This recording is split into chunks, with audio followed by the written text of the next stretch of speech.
Good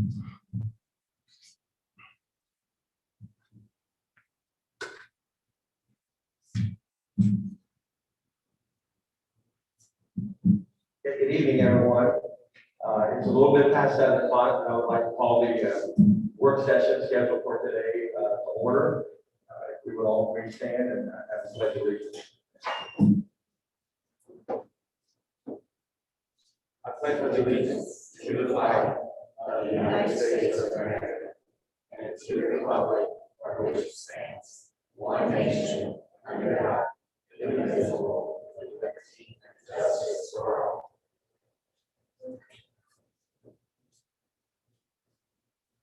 Again, good evening, everyone. We appreciate those of you that have selected to come here this evening. Just a couple footnotes here for rules and regulations for this meeting. Even though this is a public meeting, during this work session, the public will not be allowed to have any comments, make any comments, or will not be allowed to ask any questions. Also this evening, the school board will not be making any decisions. We will not be voting on anything. The reason we have called this meeting is this is a first opportunity for us as a school board to get together and talk amongst ourselves and talk with our administration about some visions that we may have as we move forward. It's a new school board, and we all come from a variety of positions. And so again, this will give us an opportunity to talk and discuss about different items that we think that are important.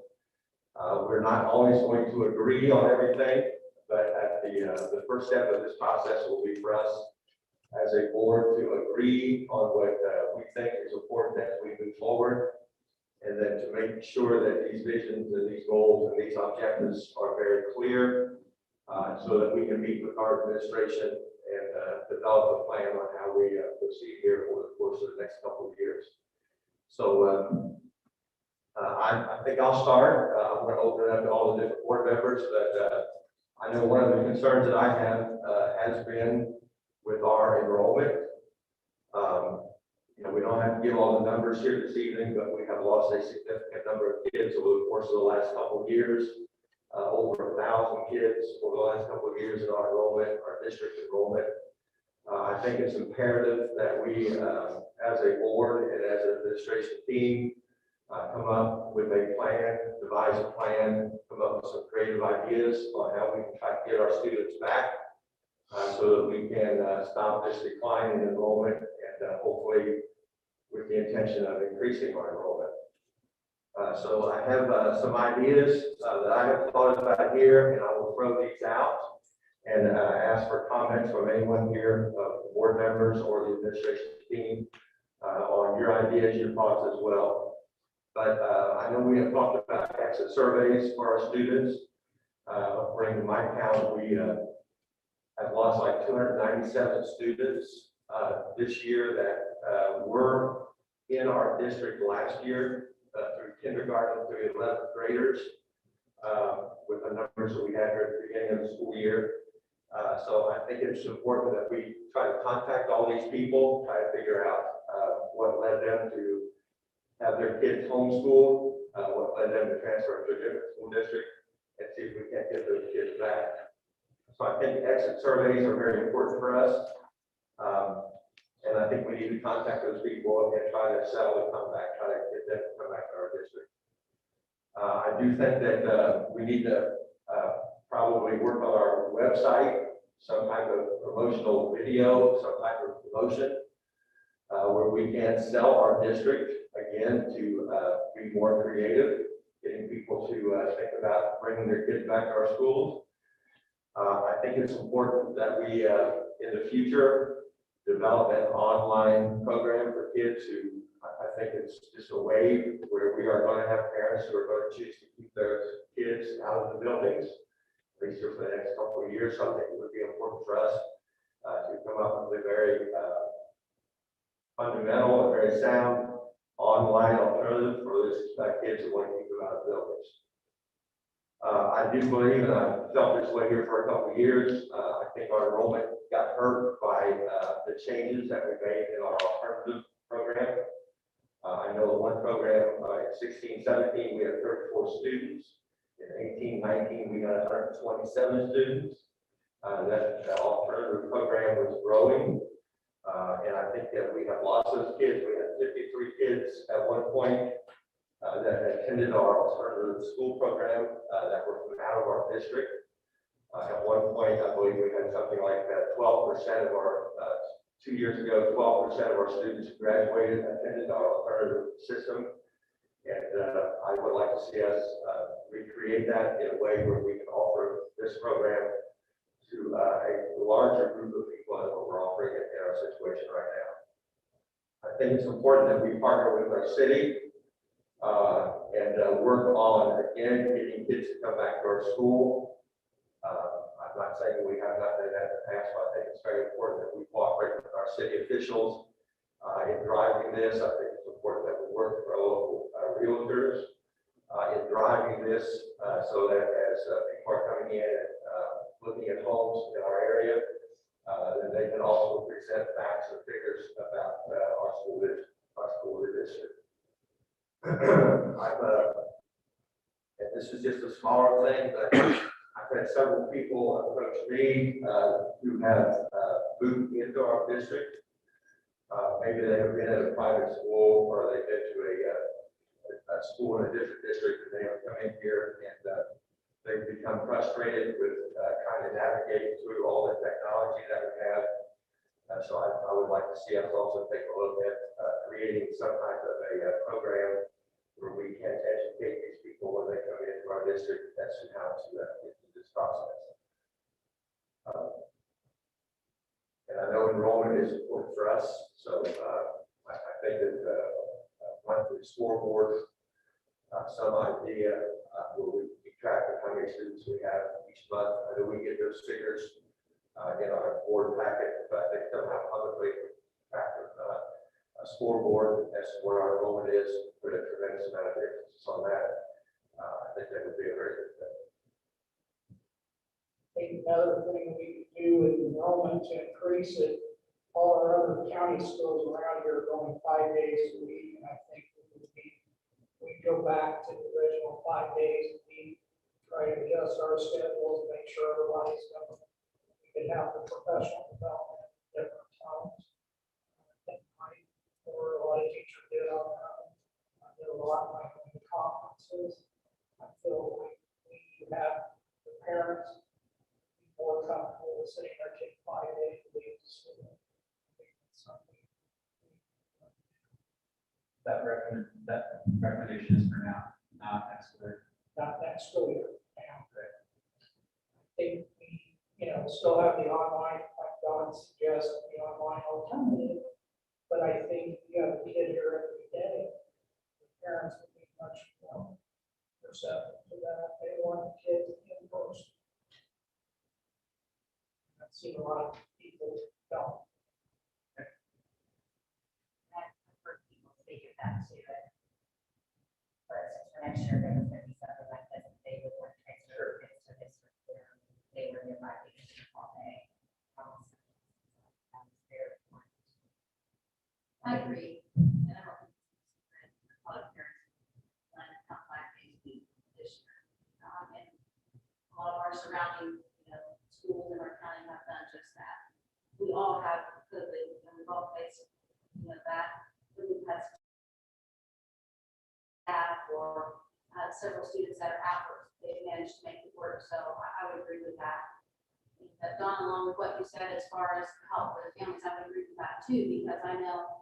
Myself, I'd like to see a software audit done where we're looking at these software programs that we're using at our school, whether that's collectively as a district or each individual school using it. I'd like to look at maybe getting more of those programs in Clever, let's say, so that students have less logins when they do choose like the online option.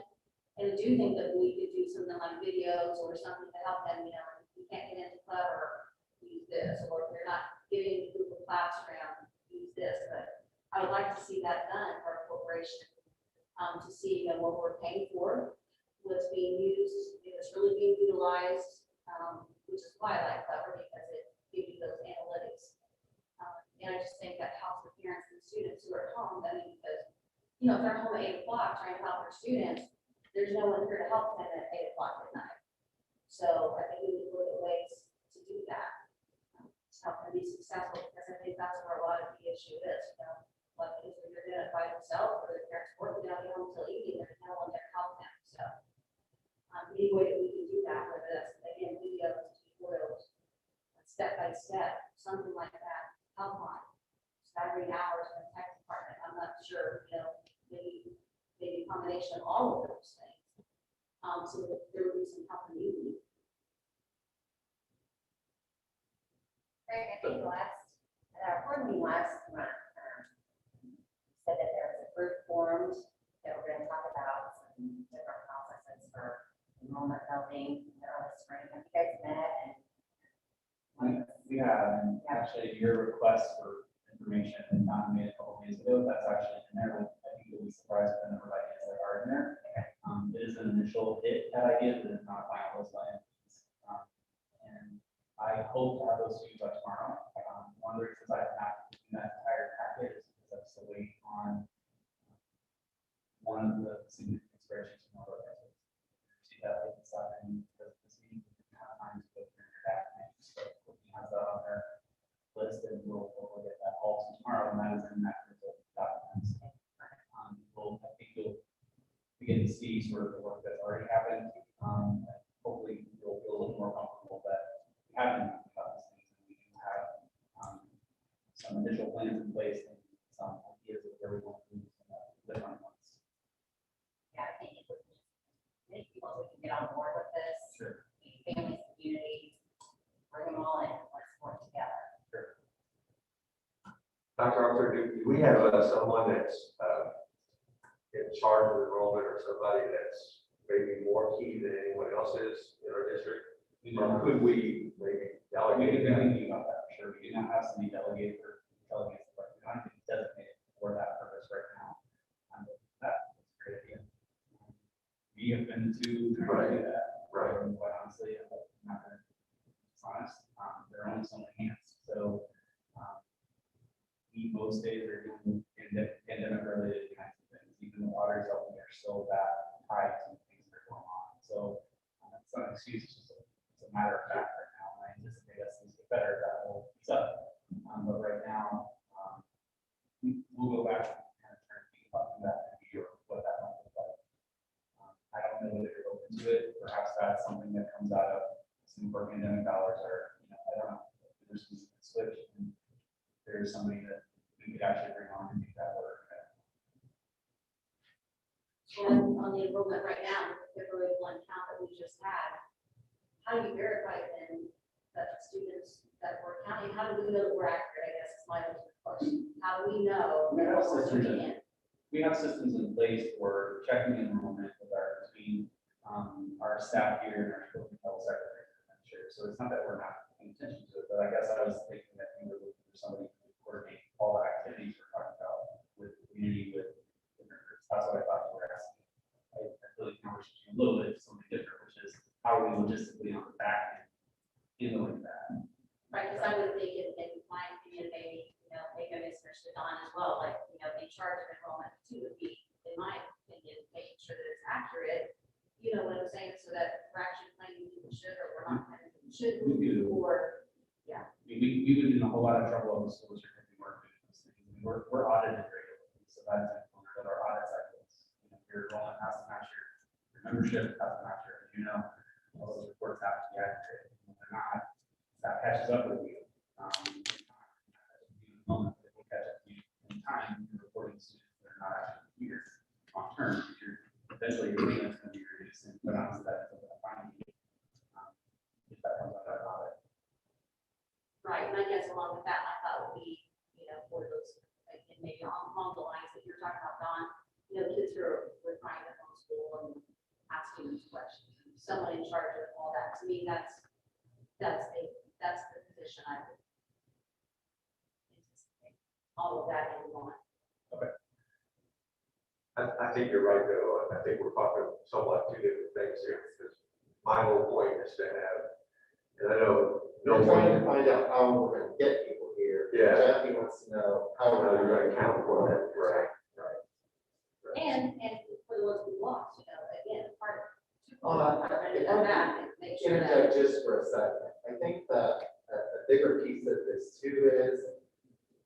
we're in the midst of the pandemic, which has clearly had an impact on enrollment, not just at our school, but at schools across the state, across the country. So as we're thinking about building enrollment, which is always a goal, we want to make sure that the students are here getting what they need to get. But we also need to keep in mind that we're battling something that is far beyond any of our control. So we can have the best laid plans to attract people in for the wonderful things that our teachers or staff or schools are able to do, but also keep in mind that there's something bigger than us right now that we're doing. So I think that gives us some perspective too as we think about getting the students back. Our enrollment, we're making a decline for years, so it's been a steady. I think it's important too to know, I'm probably going to say exactly what you are. We have a demographic study that was commissioned before the pandemic that we are ready to dig in with you as the board and talk about what are the trends that are beyond our control as a school, as a community, and it connects directly down to what you mentioned, working with the city, working with other local officials. And the school can't be the source of, building population in any town, but we are happy to share that report and dig in that with you and look at those trends and see what we need to do as a school to meet what that information is. Actually, I was asking for that anyway, but we interested. We, Findings were. as Craig mentioned, the stenographer that you guys use, I'm pretty certain you guys did it right after we did. So the stenographer I'm very familiar with, is doing all the things on the northern side of Indianapolis for all those corporations. Has very good. His predictions are pretty right on. One of the things I want to point out, and I want to make sure the public understands, is that what we probably need to really be focused on are transfer pilots out of our district, not necessarily so much focus on how do we grow the community. Because if you look at that study tells us that the community is not going to grow, the age of the community and the birth rate of the community is not moving in a direction that we should expect that we're going to have great increases in students. Matter of fact, so in the next 10 years, that we have a year or two where we dip about where we are right now. We come back up, but we're never going to be much more than about 39 to 4,000 kids. So we're at 30 something today. I don't know, middle 3,800s. I have to check, but we're somewhere around there. So yes, we are down, there's no doubt about it. But I think we also have to be realistic about the overall capability or the overall total that we might be able to hit based on what our community looks like. And then focus on, okay, well, yes, we still have all these kids that should be going to school here. Where are they? Those are the kids that we know we can and getting them back. Those are our extra routes. I'm just asking, as we kind of go through this demographic study, that just be cognizant of, you can't expect the population to be 10,000 kids. It's not going to be 10,000 kids. There aren't enough houses for 10,000 kids. There aren't enough jobs here for that right now. Eventually, with I-69, some of those pieces will change. We're several years out from that, of course. I talked to Margaret about that, not recently. It was probably would have been the fall count was the last time I talked to him about our numbers. He did a little bit of an update. He wanted to know how far down were we. He was just as shocked as we were until we gasped and said, wow, because that doesn't fall into his predictions, but his opinion of the matter at that time, and that was at the time I haven't talked to him since. His opinion at the time was that that was going to be due to COVID, that he expects for that number to come back up at the school year. That's the work that we do. At the very least, definitely get the fact that we had, and also continue to look at what about that chunk of students who have chosen to homeschool, chosen to do whatever they're choosing to do, and have never really stepped foot here. Right, and I think that's, has to be a focus for us because this huge number transfers out, absolutely. So the question then becomes why? Why is that? Because not every school corporation, we all have losses, but the surrounding ones typically make up for that loss. And so they're not down as we are. So we have to figure out why are we, what is making them go to another school corporation. So I think it's two-part here. Why are they leaving? And why are the school corporations getting those transfers that we can't get? So is it programming? I don't know. Is it technology? Do they feel safe? I don't know what the answer is. That's why I feel like we need to have those exit interviews and or what we call people who have left their corporation ask those hard questions. think, if I can offer one, just my opinion, as a person coming from another place and relocating here and being here for about 2 years, close to. One of my strong opinions about matters is that things have been in a state of chaos as a school district for a while. And so we've worked really hard in the last year and a half to lower that chaos in terms of how people were treated, how, I'm not speaking about board members or even board related, I'm talking about the internal operations of the school district. How we're systematic were we in, or systematic were we, how we're dealing matters. Were we fair? Were we reasonable? All those things that sort of agitate things and people, because they don't feel they were treated fairly, are then out there saying things that may not be completely accurate, or their perception of the situation might be something that they're sharing. There's just a lot of that negativity. It takes some time to reduce that negativity. You're in a much better spot, in my opinion, or to me, we're going to start working on it. We're in a much better spot. To be very honest, we had a workforce that was scared to make a move. And honestly, we still have people that are afraid to offer an opinion about a matter or the voice a concern about something.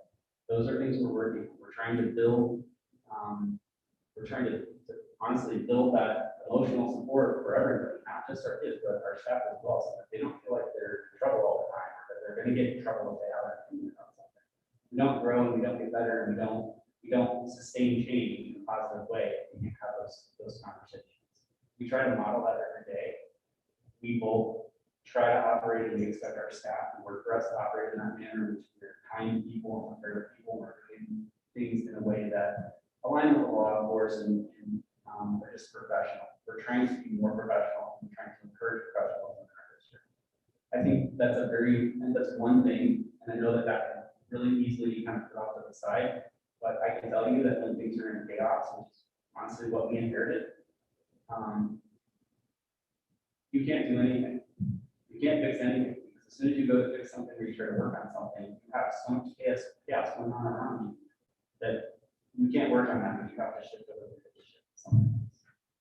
So we're trying to tamper that, and honestly, as a board, anything you can do to help us with that would be much appreciated in terms of focusing on the positives, focusing on the things that you do believe are great about our school district, and helping us to sell that message. Because that's what we need people to hear. When I was interviewed, Don and children, of course, part of my superintendent, seems like forever ago, it wasn't really that long. One of the other board members said, and he wasn't being inappropriate in how he said this, but what he said was, people outside of Martinsville don't know how great we are. And I said, you're right, we don't. There's a perception. And so we need to be working on that perception. We need to be celebrating the great things that are going on here, and the things that aren't great, we work on, but that shouldn't be your focus. That shouldn't be what we're highlighting, I guess I should say. Focus, yes, but not highlighting. Should be highlighting all the good things. And things that aren't so great, we work on behind the scenes, we make better as we can, and we bring people along through our leadership and the change model. I think we need to get them the demographic study, because with this being the second one since I've been on the board, it said the identical same thing. I think you'll be shocked at the average mean of the age in Martinsville. It will describe a lot of the situation going on. But two, I will say that since all this has been brought forth, we do offer a great product. We have a great staff, and we have great elementaries all the way up to a high school that offers anything from college to VOTEC careers. So we have a great product, and we have a superb staff in those buildings and great teachers. I mean, from STEM to the music to the arts, we have something for everyone. I will say, as a mom, you can do that exit interview, but the bottom line is, as a parents make that decision where their children are going to go to school. And so if they believe the private school is where they want their kids to be, that's where it should be a parent's decision where their children go. We're offering them a really great product and great education and great staff. But at the end of the day, I would love to know why, but at the end of the day, you gotta let a parent be a parent. And they know that their child is going to thrive and do the best that they can. Hope that it's in Martinsville, that it is up to the parents to make that decision. I agree with that, but I also believe that they're not always leaving under great terms. We need to figure out why, if they're upset again with technology, administration, with policies, with teachers, personality conflict. Is it that they offer something else at a different school that we don't? Those things can only help us fix what we can't fix what's broken if we don't know why they're leaving a corporation. At the end of the day, you're right, it is the parent's choice to do that, but they're not always leaving there just because they're on great terms. A lot of times not leaving because they're unhappy. So why are they unhappy? That's what we need to work on. Why? Or even not unhappy that I'm gonna go here because they have better located classes, or they offer more credit classes than what we have, or they offer high school credit in more classes or in the middle school level than what we have. I mean, there's many reasons that we can't fix what we don't know if we don't ask those questions. And there's a lot of things we can't fix. I mean, we are governed by legislation, and sitting very close to us is a Christian school. And so they have opportunities that we are not allotted because of legislation. I think another additional piece, if I might, is, Jackie, I agree with you on so many of those points, probably pretty much all of them. I think one thing though that I would ask of the board is that we take the time to get to know things that we might not know about the school district. Because it's really easy to hear all the things in the community that they don't like or that they think are broken. But that doesn't necessarily mean, because you've heard that from an individual or two individuals or six individuals, that's true of the entire district. And so I would just ask that you give us some time, demonstrate to you, these are the things that are important in our district that are happening, they're going well, what have you. You know, this, I think it was an ISBA training, I've heard it a couple different times as well. Heather, you'll see probably in the webinars, is, you know, it takes a typical board member a couple of years before you get to that point that you're comfortable with all the things that are going on and can speak openly about the district, about the finances, about the strategic plan, about all the things that make up a school district. And so I understand the energy and I understand the need to fix this because we finding enrollment. I'm not denying that at all. But if we can focus on also along the way learning about the things that are going well and the things that are in place, so that you can also speak to those that were talking to us. Perhaps maybe they didn't know about something that was available. I find that a lot. We have people who are super upset about something, and it ends up on my desk before it's all over. I get a phone call and I talk to her and I say, well, actually, what you're upset about, we actually have a class for that. This is what it is. Well, I didn't know that. So then that tells me, well, we've missed the point here. We've not communicated to our families something. So then we go back and we work on, okay, we got to make sure we're communicating that to all our families. But that doesn't mean it's bad. That doesn't mean that we didn't have something. It doesn't mean, just sometimes people have quick interpretations of things because of their experience, but that doesn't necessarily mean something's wrong or broken. So I guess I'm just asking the board, and the two of you have been here for a while, so of course you are a lot further on than I have been here all the time, but the other three that are newer, taking that time to really understand where we are today. I am not the previous superintendent. We don't run things the way the previous superintendent did. And I'm proud of that, proud to say. We have made a great deal of headway in a really short period of time with some really awesome people. And I fell into my own trap because just watched it. Michelle, I appreciate you pointing it out. I fell into the trap of going toward the negative. That's not where I should be. I should be, again, talking about the things that are going on. I'm equally proud of our staff and all the things that are going on. I'm gonna interject here a little bit. I think, I'll speak for myself, and agree if you want. We all ran for proud relationships. Sure. We've all chosen to live, to raise our families here. We love this district. We think it's the best. Sure. But there are always areas that can be improved. We need to shout the wonderful things from the rooftops. But there are also little areas that we could tweak and have some ideas. And it's not because we want to be negative. Sure. We want to get better. There's always room to get better. I appreciate that. On the point on our real list, I mean, the reality of it salary. So, less funding is, less teachers. And, that's not great either. And we do have work, staff, honestly. I worked here for 15 years. I've lived here my entire life. So a lot of people here I've worked with very closely. I think that our staff is what is best for our students. Absolutely, absolutely. So yes, we're proud of the people here. We're proud. That's what we all ran. Well, that's why I ran. So just trying to make things better. Or again, the perception of growth, and let's fix that perception. Sure.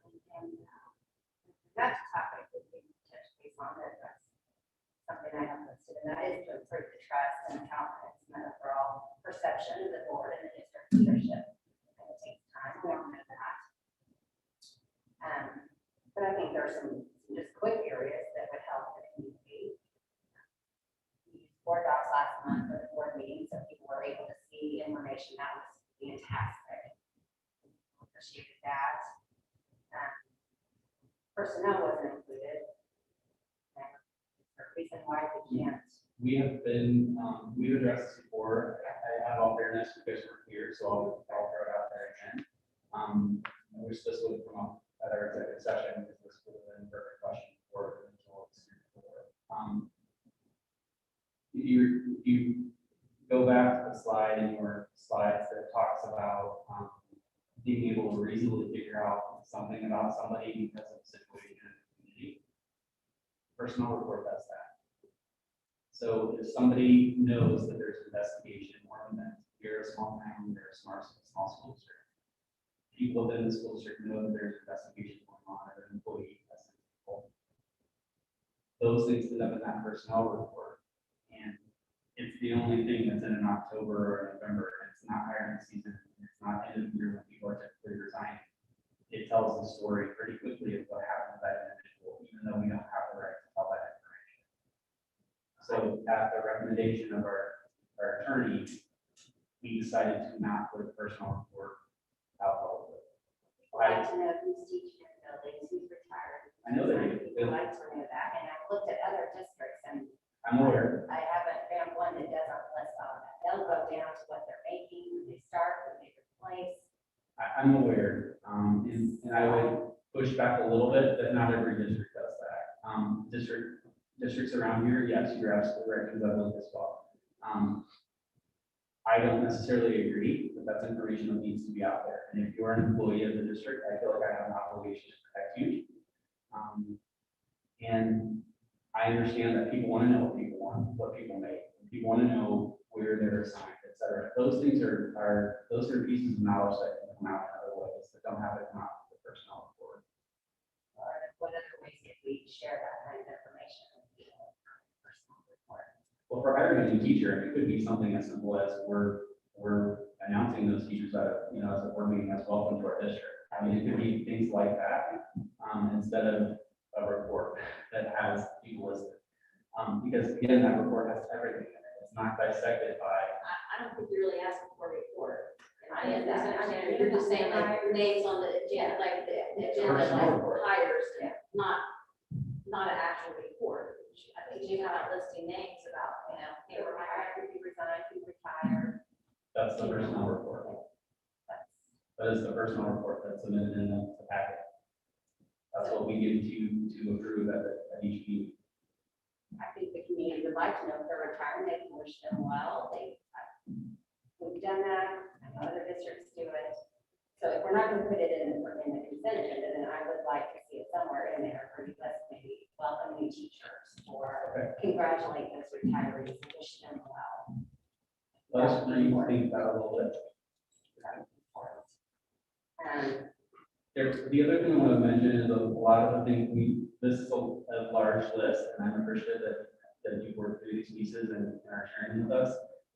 There are a number of pieces here that we need to discuss with the association as well. We can't just do all of these things. There's a major commitment here in terms of making some of these changes. And I want to go back just for a moment back to even the switching to a 5-day week. We can't just switch to a 5-day week. I can't make that decision on my own. That's something we need to discuss with NCPA and bring back to you as a recommendation. So that's not going to happen overnight, but that's something that we need to consider. This work session is just to start the conversation and then I come up with ideas. Okay, perfect. Another thing is promote attendance to our school board meetings, make people feel welcome. I know there's a 48-hour minimum where we have to share notices. We could do that a little bit earlier, maybe. Invite student groups, community groups. What, if I can leaders. we pause for a second? That's a question. So the 48-hour notice is statutory. So we can of course do it Right. further out right now about what types of meetings are referring to, just a regular board Board meeting. meetings, yeah, I know in the reporter, they have their meeting section. So they're posted, they're on our website, they're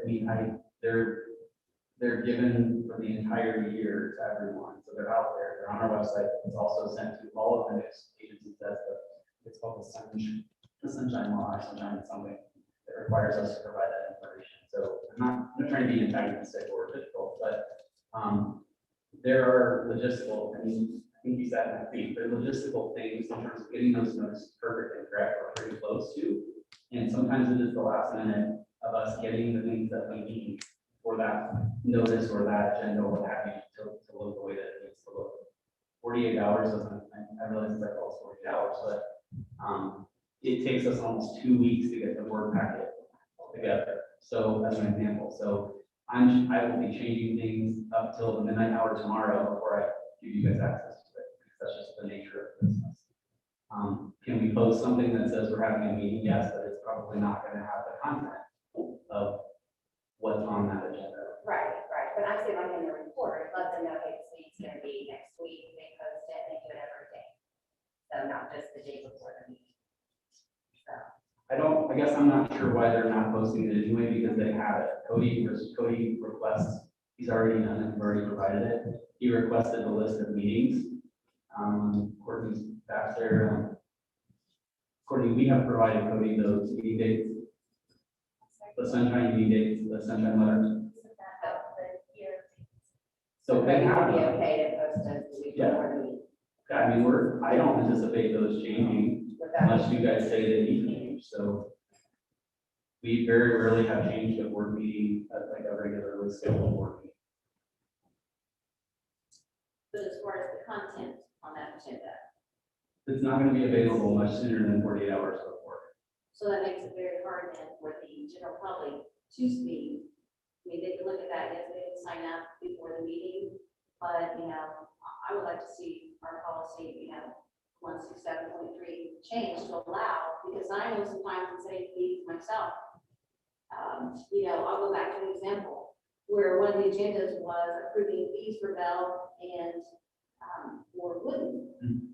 But it really wasn't approving fees, in my opinion, it was about the Chromebooks and grades 5 through 8, and how those was going to be paid for them. And I had questions, but I couldn't ask those questions because it had to be about the agenda, and to me, approving fees was not that. So I didn't sign up to ask a question because that's not how I perceive that agenda to Sure. be. So it's hard, I think, with general public. So, I would like to see that change and give the public the opportunity to ask questions at the meeting. So you'll have Set to limits, overall, whatever, but something may come up during that meeting, and even if it doesn't, I still think we should allow the public the opportunity to ask a question. I think they have that right. so you'll have to overhaul your policy, because your policy currently states that That's right. that members or community members cannot ask questions during the meeting. I certainly set that up the way that you want to, and we can work through that together to get that policy changed. I would be remiss if I didn't say to you that by opening that up, this meeting is your meeting as the board, it's not the community's meeting. If you want to turn it into the community's meeting, I think you're going to have a really hard time getting this stuff, because there are issues that people will be fired up about at different points in time. You will not be able to limit that. You will be required to process through that regardless of what it is. You Well, will we put a can limit policy. that because it'll be a 2-minute limit for that person, and if that's what we decide, and it will be up to the board president to stop any line of question that way, or if they get out of order, but I understand. And the other piece of that is that you also will be basically on firing line for questions. So it is your meeting, and typically it is highly advised by National School Boards Association as well as the Indiana School Boards Association to not do that. Again, I would advise, from my perspective as superintendent, if it is your meeting, you choose to do that and open it up and have a meeting and be that free, be that open, you're in essence creating a community meeting, it's not a board. I guess if you're looking for input on topics, perhaps you think maybe about doing a separate meeting that is a community meeting where you have a microphone and you hand it to somebody and say, we're talking about whatever. This is not a topic, just so clear right now, but redistricting, if we were gonna move in a direction of redistricting. We have a redistricting meeting on 7 o'clock auditorium, here's a microphone, somebody walks around and we're there for 3 hours and we just, the questions are fired at us. I would just suggest taking a really thoughtful pause and maybe get advice, either from our attorney, my SBA, whomever you all are comfortable with, I'm happy to help on the pros and cons of that before we move in that direction. And potentially be thinking about an alternate means to get the same thing done, but it's not common with the business meeting. There are districts that do 2 meetings a month. I don't know if that's what something you want to do. Workshop on one Thursday, 2 Thursdays later is the actual board. So you could set it up that you're getting community input in one meeting and your other meeting is more your business. That could be something to think about. Sure. That's what give the community an opportunity to ask questions, to have it, and right now we're so restrictive, they can't do that.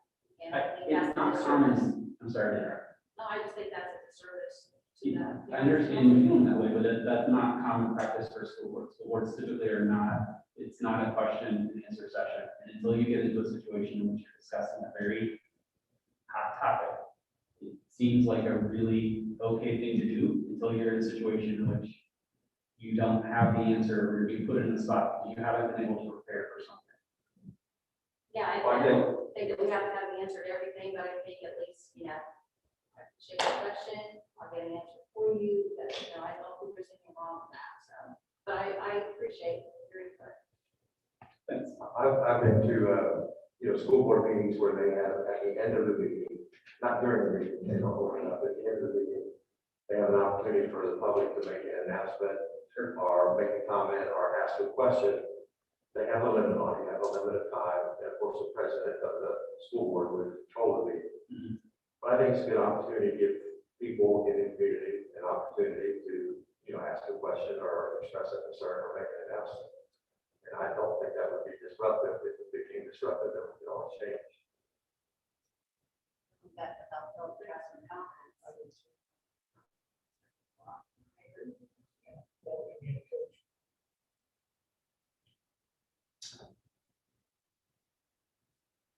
And as far as communication, I'm glad you brought that up, Matt, and any more of the questions. I know Jane did here as well, Jane wanted here.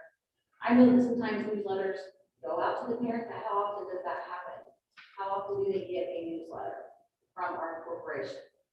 Well, they're getting a monthly newsletter at the very least from their school level, which has pretty detailed information in it. That's coming from their school principal or that level.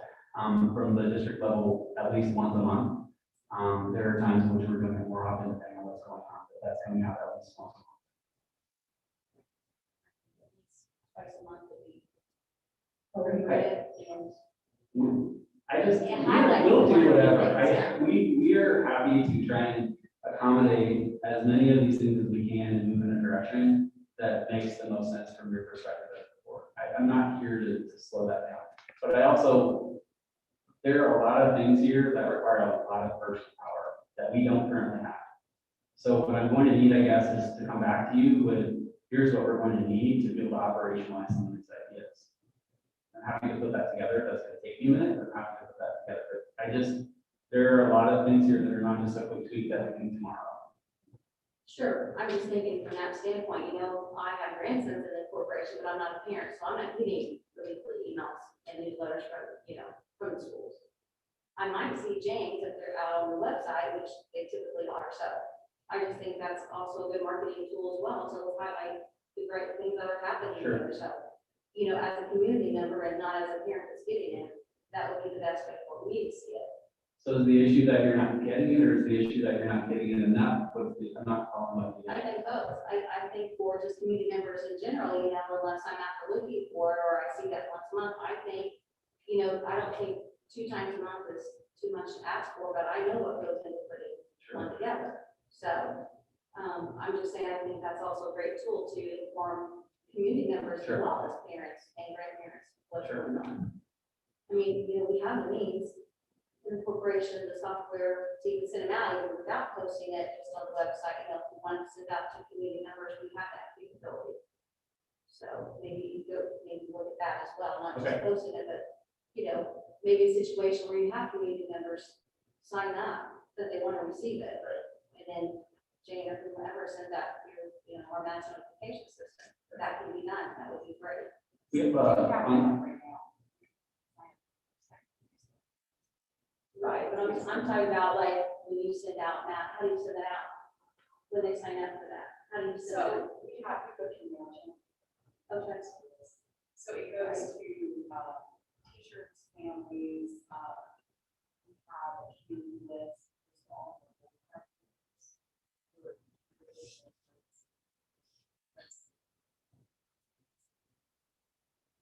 So is there a reason why we're not using Instant Messenger to do that, the mass notification system?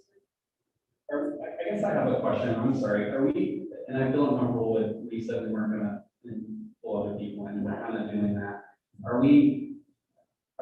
Is the purpose tonight for us to be talking about what your goals and vision is for the district, or is it for us to dissect our local practices and the things that we're doing administratively? Because those are two very different things. No, I just think if the goal is to inform the community, then I think a better way to do that would be more than once a month. I guess what I'm hearing you say is that, that's the rephrase or increasing communication Yes. without the school, throughout the community. So Yes. we as a team, it would be our responsibility and to bring to you ways that would be Yes. perfect. We'll have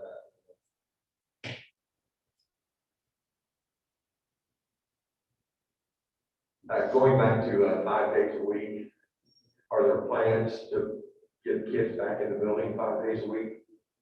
I do not have an active recommendation to you to do that. I am happy to go back to MCTA and for us to discuss that during discussion. There are a number of things that are happening on those days that I certainly would hate to lose, but I understand if your concern is that's why we're losing students, and we can certainly adjust that. And I don't want to do any more damage to anything than we need to do. But again, that's going to take a second. So we're happy to engage with MCTA and discuss with them. Our teachers are using that time for a great deal of things. They're using it for prepping for kids that they have for the other 4 days. They are prepping for the e-learning things that they're doing or things that they might have to do if they end up in a situation in which they're quarantined or kids in their class are being quarantined, which is not really uncommon right now. We're still seeing quite a bit of that. That time is also being used for district professional development. It's being used for this. Let me start over. It's being used for teachers to have some free time. A third of the time is for them. A third of the time is building professional development, and the other third is professional development being provided by the district. That's the setup that we have right now. We have also used that time to get our bus drivers, our custodians, all of our other folks in a better spot.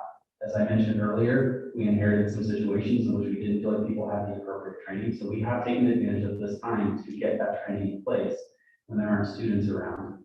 Our custodians are cleaning at a higher level on those Wednesdays. It doesn't mean, given that numbers are lower, it doesn't mean that we couldn't make a shift to that. I'm certain that we could.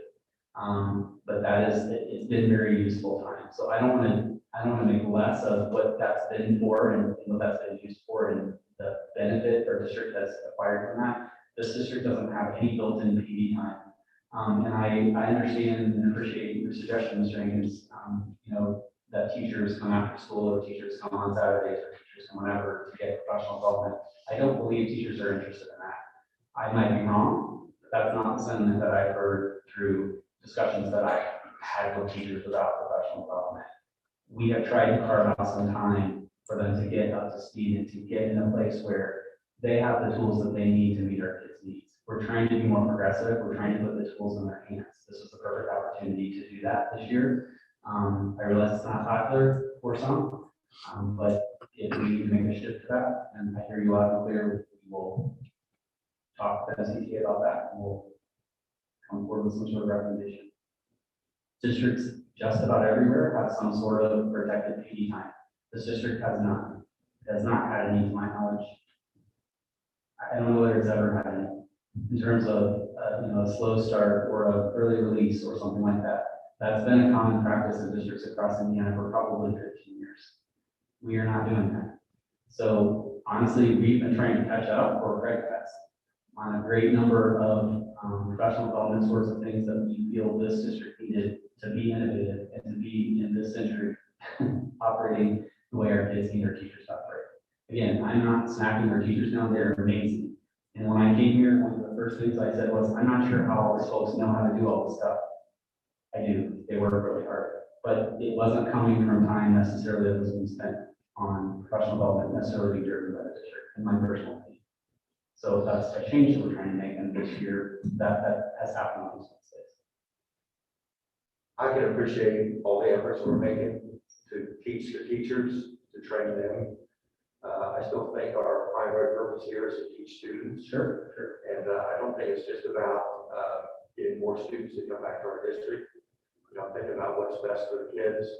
And I truly believe that what's best for the kids is to get them back in our building 5 days a week as soon as we can. We will, that is part of the pandemic plan, so we'll need to adjust the pandemic plan, which will be a recommendation to you. But again, I'll need to take this through discussion. So our next discussion meeting is about 3 weeks out, I would guess. We can do that and bring that back to you as whatever recommendation we come up with that. And along those lines, even with that plan, I know that a couple schools, their students are back in the cafeteria eating. Yep. Is that what happened at all the schools? We Or is there a reason why it hasn't happened at all the schools? Actively having conversations about that as well. In some buildings, that is possible, it's easily able to be done. In other schools, it's not because of the number of students that we have and the space that we have. So allowing some schools to do something, other schools to not, again, that's all part of our pandemic plan that was previously board approved.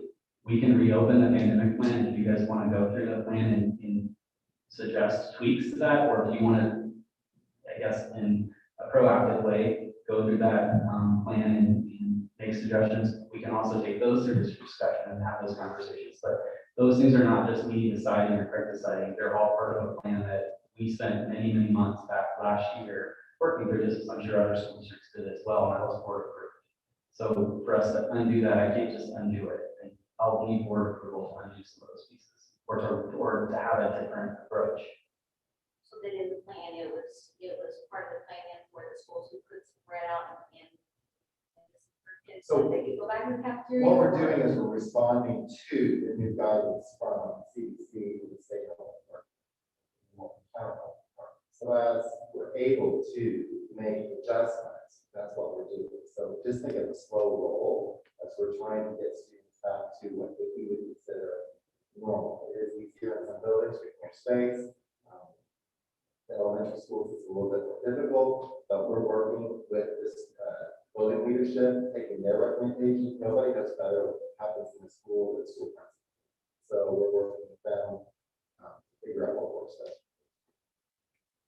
So do you see any of the school, all the schools going back to that, to the cafeteria all this school We year? do. Or Yeah, we do. We have been releasing restrictions as we've been able to, if it doesn't violate the plan. So there are a number of things that were CDC guidance kinds of things that were not in our initial plan because there were CDC guidance things. And as those CDC pieces have changed, we have adjusted minor things in the district. Right now, honestly, you're catching me on the spot on this one. I can't think of an example right this second. I'll 10 on the way home tonight. But we have made minor adjustments along the way. As an example, like we got an email from a student regarding the media centers. They'd really like to be able to check out books. Okay, you know what? 6 months ago, there was no way we were checking out a book to anybody. But this student put this out there and it's like, okay, this makes a great deal of sense. We're in a better place now. We know that this is not spreading by contact nearly as much as we originally were told it was going to be back in the day. So checking out books is not quite as big of a deal. So that was a conversation that that particular principal started working with that staff, and I believe that building is close to having a system in place for how that happens. So you can't go right back to we're checking books and checking them out. It's you check the book out, you bring it back, it has to sit for 48 hours before anybody can do anything with it. So again, you can't just go back to normal, but those are like some of the little tweaks we've been able to do. We tweak athletics weekly. It just depends on where we are with numbers. That's all a conversation that Audrey is having with the Department of Health and Mr. Staggs. Another example of making shifts. We did not, when that plan dictated exactly how athletics had to work. I believe we deferred to, with, in the absence of things being in that plan, would provide in my county health department.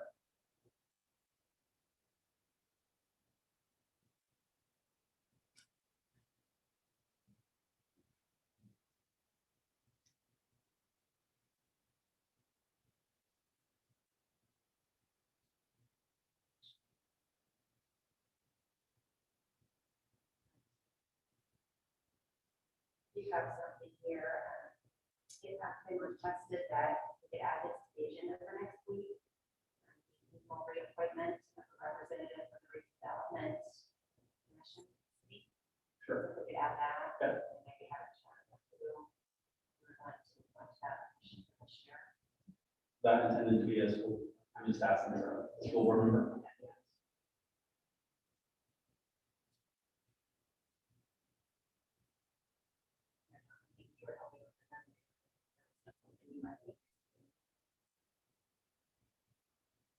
I'd be available.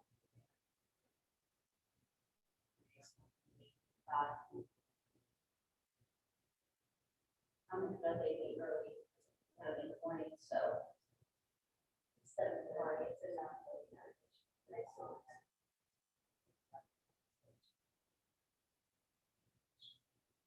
We will also, we still need a representative unless we're walking or stepping away from ISD, we still need a representation, or we need representation for the legislative position by SBA. We still do not have anybody in that spot. What's that entail? It's basically, might be nothing on Michelle, but it's, Mr. Reinhardt filled that position. You are in a sort of a special group of people who are Terry, I'm totally about. Yes, thank you. Terry Spradlin meets with regularly to get input. And so that individual would be the representative from Martinsville to give any particular legislative direction. That committee helps sort of form each year, particularly every other year, really the budget years. What is it that ISBA really is going to stand for and fight for? You know, there are a million things, but what are the top 7 or 8 that really Terry's going to focus on? And that individual is the person that represents Martinsville. Needs to be a school board member. What's the timeline with that? We needed to do it several weeks ago. Yes, sir. Yep. So that could be on the agenda then. We sure can. Does that need to be on the agenda for the school board meeting? It does not officially, but I would prefer that we just have cleanliness, make sure that we do it through a board meeting. That would be my suggestion. So I can add it to the agenda for next Thursday.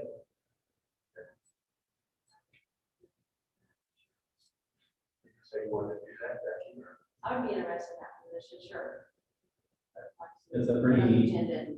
it's pretty neat to get the insider side of what's going on a lot quicker than everyone else. And you see what's actually happening versus what the newspaper says, or the television station or the radio reports. That was not a smack to any of those individuals. I'm just saying, you are there, you know. Mr. Stradlin, as a side note, Mr. Stradlin has testified in the last 2 weeks, like all he's doing. And I don't think I've ever seen him testify so much against some of the stuff that's really in that public school right now. So you think it's a really important role that somebody has.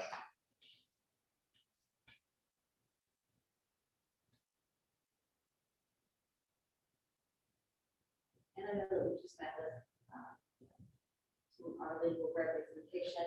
Do we just use that one particular firm, or do we use multiple ones? Do you have multiple lawyers? For the most part, we use that firm.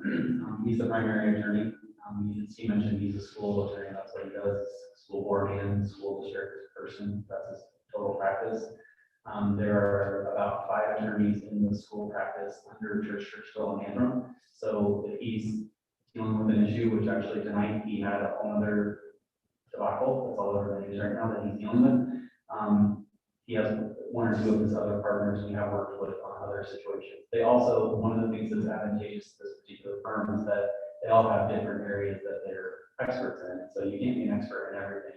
People who are expert in contract law are typically not experts in student discipline, as an example. Andrew's more of the day-to-day student discipline, HR, like the more general counsel kinds of things. But then, for example, Amy Matthews is a former hire attorney in Indiana, employment relations board attorney, who works for them now. And so when we have contract issues or we have things that we need to discuss that involve finalizing our teacher's contract, that's the person that we typically work with. So we have the ability to kind of move to different people depending on what the situation is, which is nice. Typically what happens in smaller firms is that you end up with an attorney as a general counsel person, and they don't have those people, and they're directing you to another firm. So then you're dealing with multiple firms. We're trying to not do that.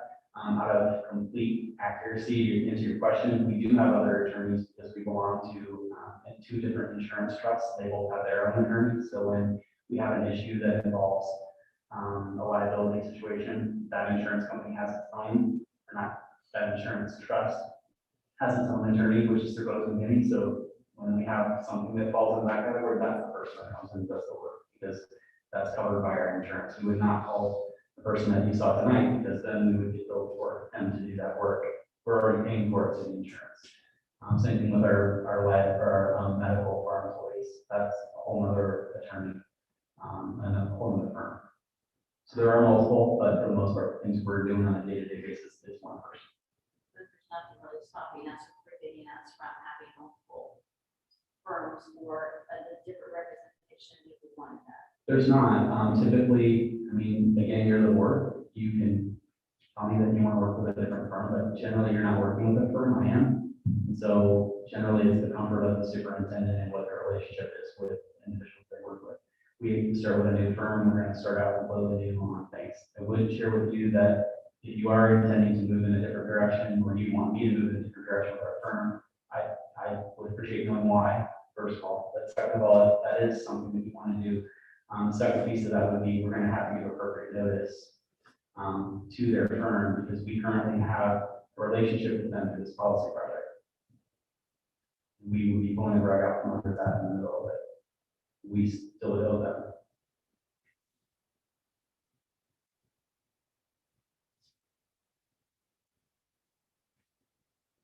Is there a reason that you Oh, no, want to? I know that other school corporations use multiple firms, not, Sure. you know, necessarily getting rid of that, I understand your mission too. That's, I was just asking if we went that direction. But necessarily to get rid of them. Sure. So, Generally don't have any legal problems, which is a nice thing. I know that you all don't necessarily know my background, because you didn't interview me. I'm clearly not an attorney, but most of my career has been in somewhat of a legal position with a school district. So that I bring probably a different perception to, or not perspective to things here that perhaps a different superintendent might be relying on their legal counsel a lot more than I do. That's not touting anything, just being honest with you. That's just where we are.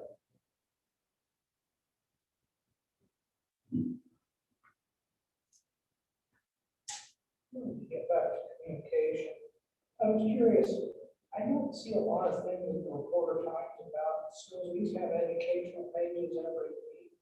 There's something we can do to get, I think that marketing will also help our schools get involved.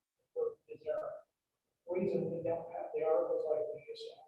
We have not done anything to impede any information going to the newspaper in regards to students. So anything that involves press releases, those kinds of things for student accolades or athletic sorts of situations, with the exception of COVID, there have been some restrictions on reporters in terms of being in certain spaces, event spaces. But aside from that, there have not been restrictions put on, and we have not made any effort to slow information. As a matter of fact, I think Jane floods them with things. So again, Jane's not part of this meeting, but perhaps I asked Jane to do a presentation in the near future with you, before you, at a board meeting, to talk about, these are all the things that I'm doing as the community relations person to get information to them. So that's probably as the best answer I can give you right this second without talking with her more about how often that's happening and what have you. It is not, there's no reason to beat around the bush. There have been more than one instances in which I've been asked for a quote about a matter, and I provided a quote, and that quote has been completely rewritten in the newspaper. I switched to sending those quotes in writing over email so that I could, after the fact, be able to demonstrate this is what I said and this is what you meant. It didn't matter. So as far as I go, I am very sensitive to what I offer up. And quite honestly, that really has nothing to do with kids. Typically, that is in response to something that the newspaper is investigating in terms of an HR issue or want more information about something that is really not student related per se. I just haven't seen all the students. Sure. I can't respond to that, but honestly. Wednesdays are education days. and What that's days? Wednesday, and so they do have enrollment eminence, and but that Wednesday is their education day, so I know they've got a bunch of information. That's what Wednesday's education day. See, that's all. I think that's a fair question for us to ask Cody. We have a very positive relationship with Cody, so I don't think that's out of line for us to ask him how we might have more coverage in that area. And I know I'm not supposed to talk to Jane, but she's listening, so.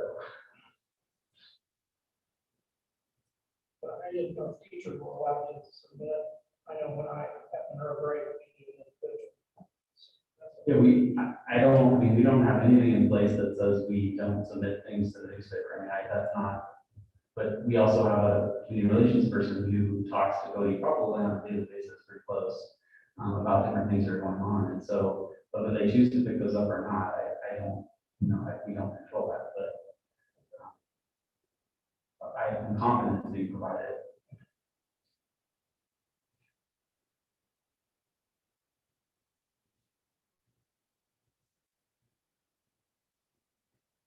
Okay, going back to Wednesdays, 5 days a week.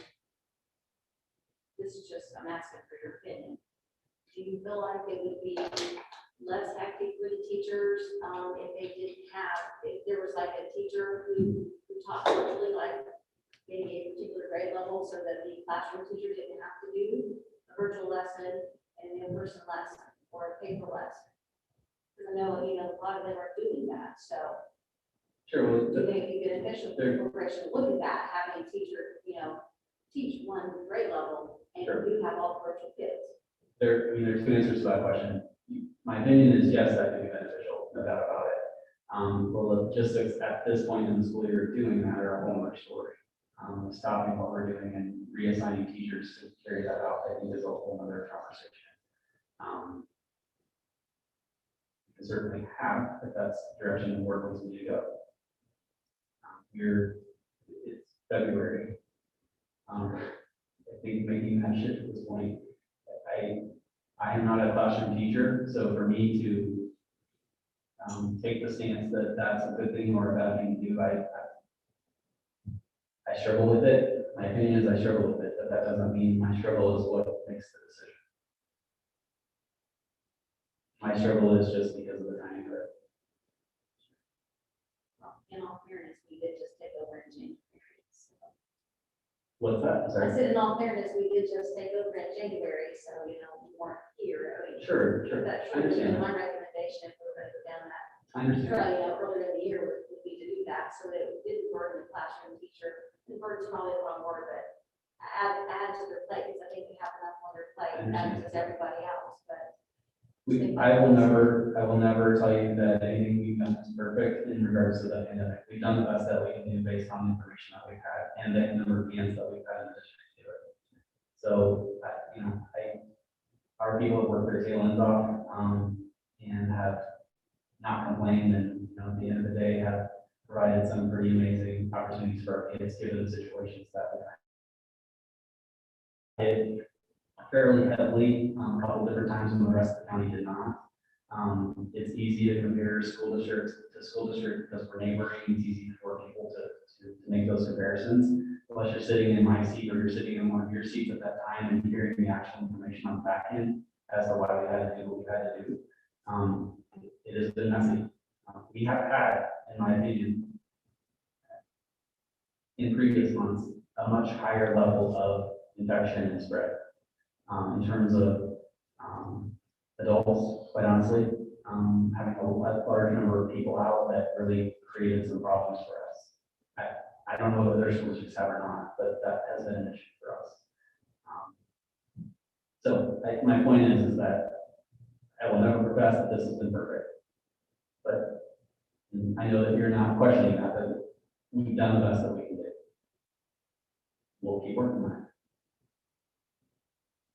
You said, Dr. Arthur, that you would be meeting with the classroom teachers in approximately 3 weeks. You would bring up the topic of 5 days a week chat with the students. You also include that discussion and the possibility of ways to have an online alternative that would not involve the classroom teacher. Could we also have that as part of that discussion there? Is your thought that we would do that for this school year still? Yes. We can talk about it logistically. If I'm being realistic, I don't want to mislead you any differently than we were talking earlier about misleading the students about the events we were talking about earlier. Timing wise and making that happen to turn something around into an online school. It's not impossible, but we're going to need So you would. other hands to do that. Well, you would be disrupting already established classrooms, routines, procedures for a short period of time to accommodate a different group of students. When I jotted that down as one of your suggestions, my mind went to 21, 22. How are we going to be able to have time to do something that's quality, that is meaningful for the students, and that we work with our teachers to make sure that the right people are in the right spots for them. So, we're getting into testing season, and so teachers, and principals, and coaches, and myself, all are like really thinking about what that's going to look like, and really just the logistics piece of it. So definitely, I think the online option is certainly something that we can put as an objective. And I guess I'm going to ask a clarifying question. These are suggestions that we're being provided tonight. That we'll be able to research and bring back some feedback. This is not, we're not receiving a to-do list. Would that be a fair assumption? Because what I try to do to organize in my life, as you get to know me better, always on my trusty yellow notepad, or write it down on the notepad first, and then translate it to technology. But we really kind of talk about, as I see it, 2 big pieces. What are we doing to support enrollment, and what are we doing to, I'm going to take something that we said, brand ourselves better in the community. That includes communication, offering the community opportunities to provide feedback or input.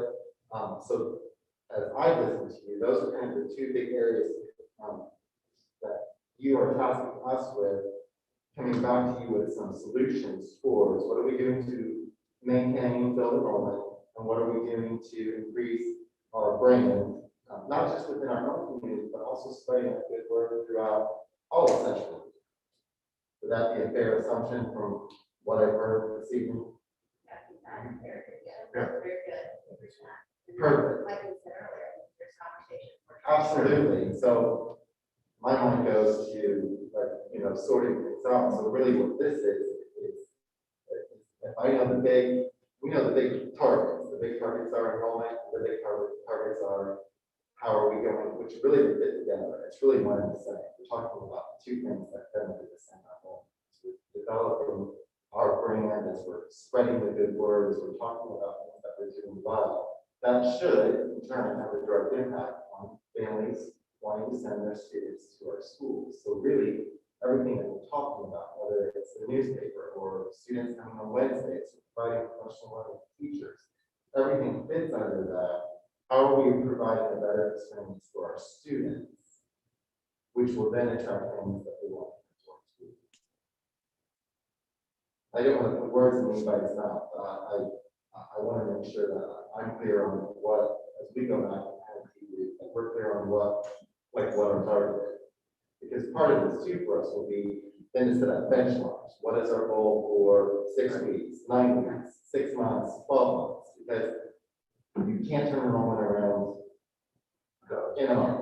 Like what we're talking about enrollment is really a long range plan. What's our vision for 21, 22? What's our vision for 22, 23, 23, 24? Not what are we going to do to get kids in the seats by spring break. No, I think you're right, Craig, and we have to have a goal, we have to work towards that, and it has to be realistic. We all know that. Absolutely, sure. And measurable, absolutely. I live my life as a SMART goal: specific, measurable, attainable, relevant, time. So as we take this conversation, we will be able to translate that into what is our overall outcome? Where are we trying to get? And what are the steps, the baby steps, the small steps that we're going to take to get us? And you're exactly right, Jack. Specific. How are we going to measure it? What's the timeline on it? Is it relevant? Is it something that is going to make a difference? We talk about different communication things. I mean, people look at Facebook still. I'm told that Facebook is the thing, that just people in their 40s, young people don't do it, or, whatever that is. So that's part of what we need to have as our team's conversation. For this community, what makes the most impact? Then we'll be able to come back and share that with you all. This is our plan, our long-range plan. But here are our steps to be able to get there.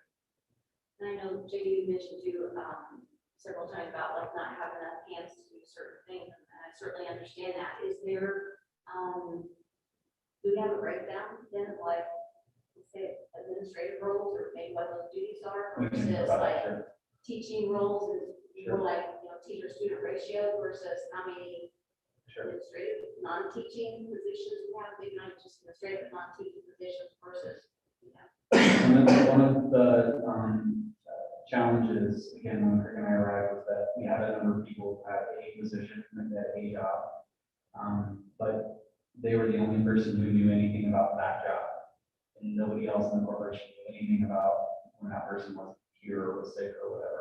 So what we've been trying to do is build back up from one person to another, just so on a very basic foundational level, and this is stuff that nobody else really cares about, but it's important to the foundation of making sure the school district runs, is making sure that we have people who are trained to do the different basic functions of the school district. And that's honestly what a lot of our energy is going to have to go into. You all are not aware, but for about 8 weeks, I ran payroll myself. So I taught myself how to do payroll because we didn't have anybody that was knowledgeable enough of Skyward to do payroll.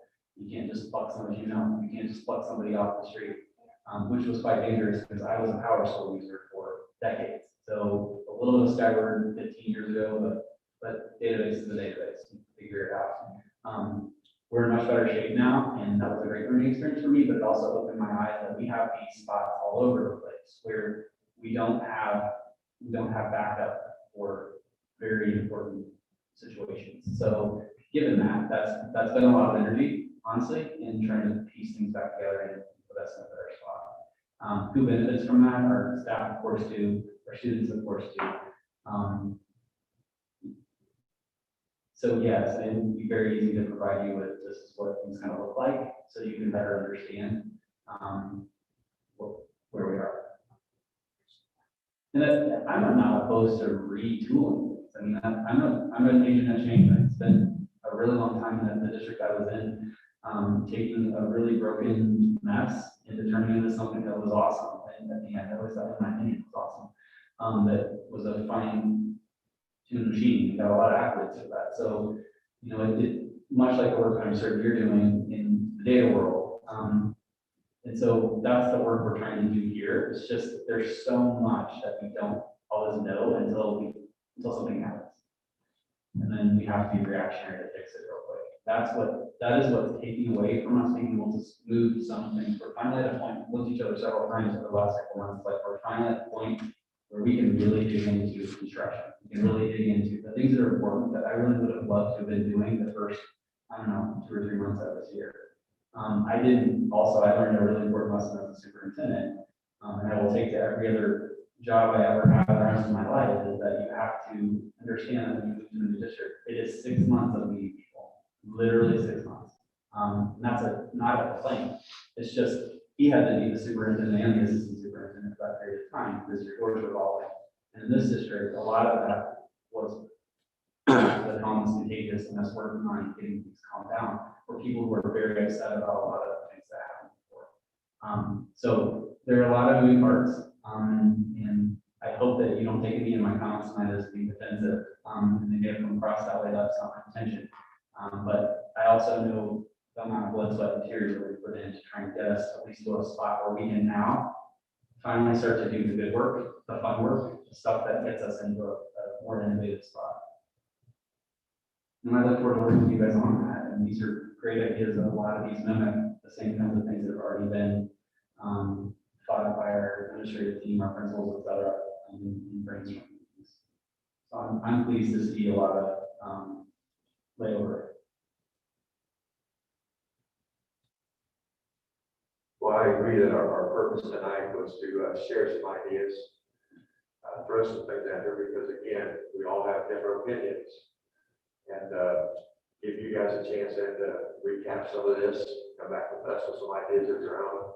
Because at the end of the day, we all have to get together, we all have to agree on a plan. We have to all be on the same page. And to me, that needs to be very clear as to what our purpose is.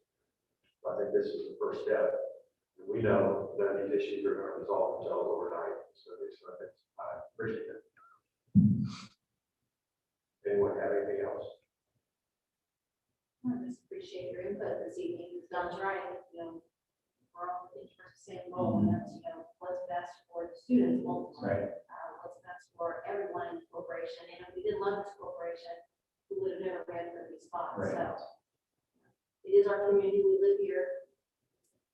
I would tell you, I believe red and blue, and so anyone who knows me knows that. So we want to just do whatever's best for everyone involved, staff, students, teachers, everyone. So whatever we can do to help do that, we're willing to do that. Appreciate that. Thank you. Yeah. Thank you. And remembering that at heart, we're teachers. I spent the last 2 days, today and yesterday, engaged in some really rich leadership training, and it has fed me in a way that I'm just so excited to be able to start working on some of the things that we can do. Ultimately, our goal, but I agree with you 100%, is student success. I believe in my soul, all students are. It is our job to give our teachers the tools to make sure that that happens. So, because we want those students to come. We already have a great product, but how do we build that? So, good stuff. Anyone else have anything else to say? Okay. If not, meeting adjourned.